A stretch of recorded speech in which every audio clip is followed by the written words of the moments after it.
What's up, everybody? It's your boy Serpent 20 Gaming back with another video.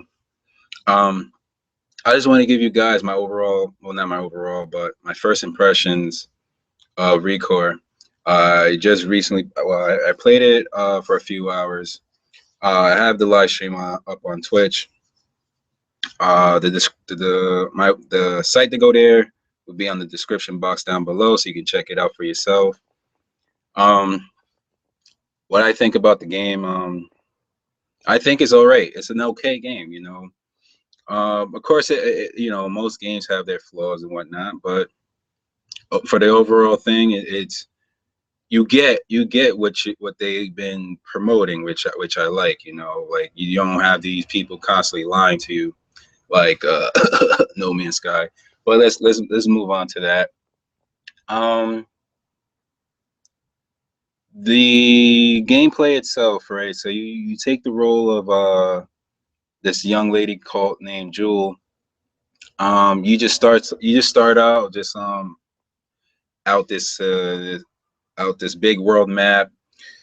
Kind of looks like a big overall desert, and I can't help but to think about Star Wars Episode 7 for you guys that watch that movie.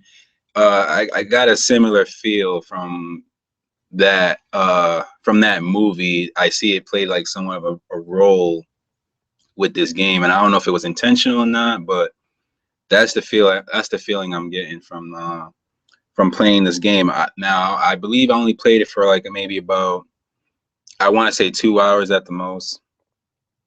Um, which people saying that this is like a 10. It's supposed to be a 10-hour game, but due to its flaws, it might be stretched out for like 15 to 20 hours. Due to that, you might have to do the constant backtracking. Now, I didn't play as far enough where I had to actually do any backtracking in my video, in my live stream. But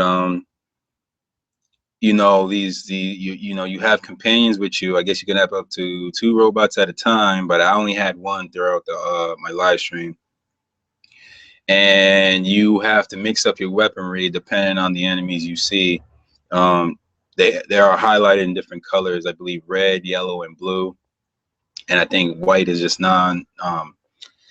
Basically, white just means normal. So you have to constantly mix your rifle color bullets between that and shooting at the actual enemy that has the same color in order to get double damage. I believe you can use any color you want, but if you want to get more damage into the to your enemies, you have to correspond their color with the color of your rifle bullets. So I think on that aspect, it's also cool. Also, there's also another battle mechanic where if you damage them enough, you can actually rip out their core, which is, I guess, their power source, for a quick finisher. Um, yeah, with that aspect, I feel like the game can last at least a couple of months. I would say. The audio in the game is I have to say it was amazing. Um, I don't have surround sound, but by the way, I had my TV up, and you can hear everything. You can hear her traveling through the sand. I had the dog kind of core up with me, so you can actually hear him shoveling his paws through the sand, digging. Because I guess he has an ability to dig for treasure and stuff, so you actually can hear him digging. You can actually hear enemies if they come close to you and stuff, even if you're not aware of it, because it's not like there's a radar or anything that points you that, oh, there's an enemy behind me. Like, you literally have to like either look around yourself or notice that someone's traveling along with you, which I like. Um, the dialogue in the game, this is where I get my Star Wars reference from, because I feel like this is like Jewel is like another version of Rey from Star Wars 7. I was about to say Final Fantasy, but yeah, so the way she communicates with the robots, now the robots themselves, they have a different language. Like I had the subtitles on, so it had like different gibberish for when they're speaking. But I guess for her, she can understand them completely. Not to dwell into more into the story because I'm not trying to spoil it for anybody who may be on the fence about it. But I guess it's just more to it than just looking at going through dungeons and picking up rare items and stuff like that. Um, I think I dabbled into the enemy at least a little tiny bit, at least the backstory. Um, the dev said that there was a this game's supposed to be a hybrid between Metroid and Mega Man, which I kind of feel that too when I was playing this game. Um, battle system in a way of Mega Man, but the exploration like Metroid. So I just thought me liking both of these games with the combined, this game's supposed to be a combination of the two. This game was supposed to be good for me, which I still like it. I'm just giving you my overall impressions. I'm still going to continue to do more live streams on the game. Um, yeah, with that being said, I talked about the gameplay. I talked about the audio. The controls are good. Um, you know, your typical aim and shoot. Your pad is known for switching up your color scheme on your rifle, and you there's a button you can press to jump and to dash, and there's also buttons to, I guess, to send your core bot to do their ability as well as doing their special ability. Then you have a button where you can just you interact, open doors, and all that. The controls seem responsive though; they really do. I don't know if you can really tell from me playing the game because I was trying everything out. This is like brand new. This is not like I was playing the game without live streaming and then live stream later. No, this is like what you saw is basically my very first gameplay of the game. Um, it seems very responsive. So yeah, I'm trying to think what else. Normally, when I do reviews, I usually try to do four aspects. I talked about gameplay. I talked about the audio. The audio is great. Controls are great. The sound is great. So um, normally I don't give out scores on my first impressions. I usually do. I usually wait for my review.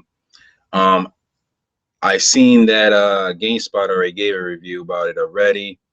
I'm not sure IGN did theirs or not. I guess I'm doing this video, I'm constantly looking up through news now because yesterday I was too busy. And yeah, the way they're saying that it's too much backtracking and stuff like that. But I'm not gonna let that tear away me from playing the game. You know, so you're definitely gonna get that gameplay from me.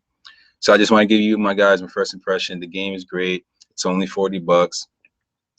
If you like Metroid and Mega Man, and you think a combination of the two will be a great fit to your game log, I really do recommend you pick it up. Because overall, it's not really a bad game. It's probably just the backtracking of it. But like I said, I didn't play far into the game enough where it was a nuisance for me.